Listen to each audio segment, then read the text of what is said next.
Hey, what's up you guys? Yes, as you can tell by the scary music, it is once again time for a conspiracy theory video. Now, I haven't done one of these in a while, mainly because I haven't really read any really good conspiracy theories that I was obsessed with, but I have some good ones today. So our first conspiracy theory is kind of crazy, and I don't even know if I believe this one, and I believe everything. But this is that JonBenet Ramsey is actually Katy Perry.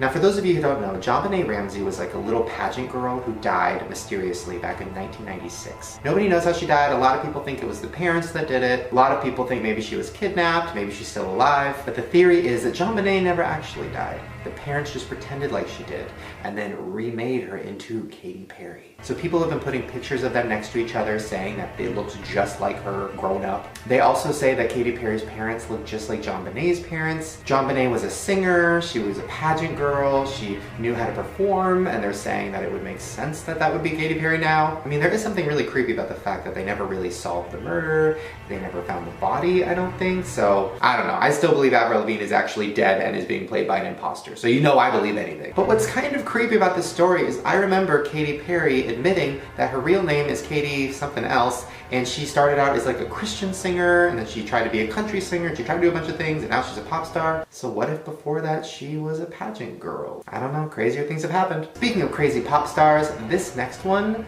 scared the shit out of me. So this is a conspiracy that Stevie Wonder isn't even blind. Now listen, first of all, I just want to say I do not mean to offend the blind community. Being blind is a very hard life, and I fucking root for anybody who is and has to deal with that. But this theory makes sense to me. So basically what the theory is that he's not as blind as he says he is, and he used it in the beginning of his career to kind of stand out, like, oh look, I'm this amazing musician and piano player and stuff, and I'm blind. Well, here's the proof. Number one, back in the 80s, a singer named Boy George said that Stevie Wonder came up to him at a party and started strangling him jokingly.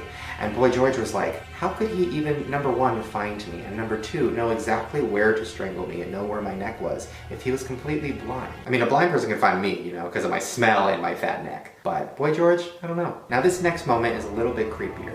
This is from a performance of Stevie Wonder and Paul McCartney, where the microphone fell, and, well, look what happened next.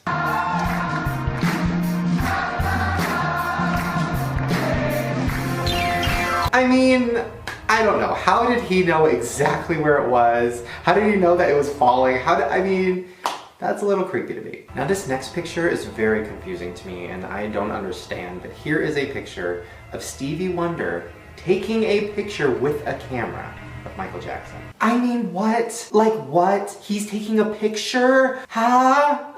And how is he getting it perfectly on Michael Jackson? Like, what? Stevie must have been drunk or something and forgot that the whole world thinks he's blind, and he was just like, ooh girl, let me get a selfie. Oh, I'm blind, never mind. Crazy. And last but not least, TMZ was filming Stevie Wonder, and Stevie Wonder thought it would be funny if he took the camera and started like filming them. Well, TMZ kind of freaked out later because when they were looking at the footage, they were like, how the fuck did he get this angle? How the fuck did he know where he was looking? How the fuck did he get good footage if he's blind? Take a look. Hook me up. No, here you go. Here, oh, this is so cool. Hold on. Here, hold on. I'm gonna do. Here's the camera. Hold on. Look at this. There you go. So there you go, Steve. There you go. Love you. I love it. So you're doing a great job.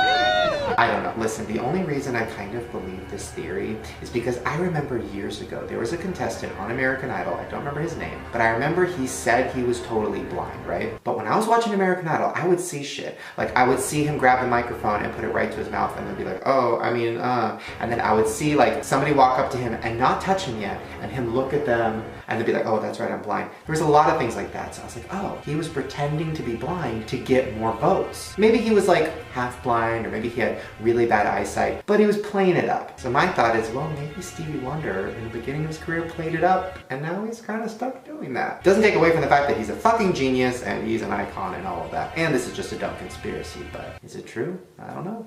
Okay, so speaking of things not being what they appear, this last conspiracy theory is actually kind of dark, and I'm going to be talking about some stuff that, you know, people might be sensitive to. So if you're sensitive to, well, if you're sensitive at all, you shouldn't be watching my videos anyways. We are going to be talking about crisis actors. Now, crisis actors are my favorite thing in the whole world to look up on YouTube. So basically, the conspiracy theory is that every time something really crazy happens, whether it's 9/11 or whether it's Sandy Hook or something like that, the main conspiracy is that those things aren't actually happening, and the government just creates them to get across their agenda. So like, for example, 9/11 was created by the government so that we could go to war, or Sandy Hook was created by the government so we could get gun control. Like, that's...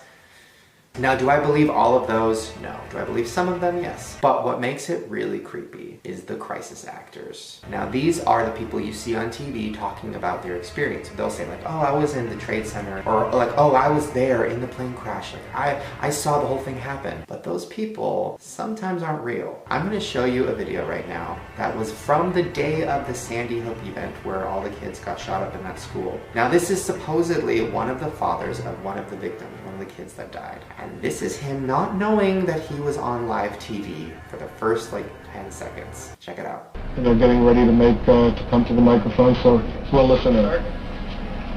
Okay.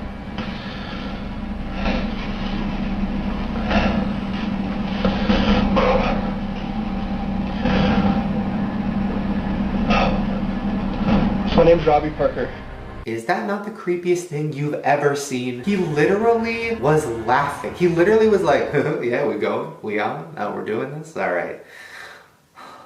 My name is... Like, that was so crazy to me and blew my fucking mind. Now, once again, this was supposedly the day his child died. And listen, I don't want to be an asshole. And maybe he's not an actor. Maybe this is the real dad. And in that case, I'm so sorry, sir. And this is so... But you see why it's scary to me? Now, this isn't the only time a crisis actor has been, like, caught on camera. This next one, to me, is even creepier. So there is a woman that has been found to be in 4 different crises around the country with different hair and different glasses, but it's the same woman. Now, this video is from the Peter Santilli Show on YouTube. Check it out. He talks about conspiracy theories and stuff. Now, he is going to show us 4 different cases that have the same woman as the victim. Now, this first clip is from the news when there was a big train accident. Our train was actually on its side, so it pushed me onto the side of the train. Okay, so you see that woman, right?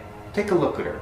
Really take a look at her face. Now let's check out another event that happened across the country. So this is some news footage at the Boston bombing. Big huge explosion while we were having lunch, and everybody ran for the doors and windows. Hello, that's the same woman, just a different haircut, and she's wearing sunglasses. Look at them side by side. And it feels so fake with like her purse, and she's just like, oh my god, yeah, this thing just happened, and And then you know when they said cut, she was like, all right, we're getting on a plane, going first class, going to my next event. I don't trust it. Okay, so this next one is from footage of a shooting that once again happened across the country. We heard 3 big booms and multiple gunshots. That's the same woman! Literally the same woman. She just put on like a little bit of a different accent and like just changed her voice a little bit. That's the same woman. Look, 1, 2, 3, same woman. Okay, so here's the 4th clip, and this is from the Sandy Hook shooting, and she's playing somebody that knew one of the victims. She's really a very happy person, very well put together, very excited about life generally. Hello? Huh? Look at the 4 of them. That's the same fucking lady. So that's only helping conspiracy theorists believe that everything that happens on the news is fake and that every event is staged. And honestly, it kind of looks that way. Now, what I really think is happening is I think the news just has people pretend that they were in the event because they don't really feel like going up to people who actually are victims, because that's kind of fucked up. So they're like, ooh, somebody just died. Carol, can you put on a wig and get over here and pretend to have seen it? That's probably what it is. But still, there's something so scary about that. Also, like, who is this woman? And does she live in like seclusion somewhere? And she has to change her look all the time? Like, so scary. Well, there you guys go. Hopefully you enjoyed those conspiracy theories today. I know the last couple were a little scary. And I actually want to do another one of these videos where I talk about scarier, more dark stuff like 9/11 and stuff, but I also don't want to be insensitive. So leave me some comments letting me know what you think or if you want to see that. Also give this video a thumbs up and subscribe because I make new videos every single day. And I'll see you little conspiracy theorists tomorrow. Or will I? Or is it just somebody who looks like me in a wig? No, it's me. Alright, bye. So this first one is just the standard crispy chicken sandwich. I feel like it's probably gonna honestly be okay. How do you fuck up a chicken sandwich? She's real wet. She also has no smell. Extremely wet with no smell. This is the opposite of my love life.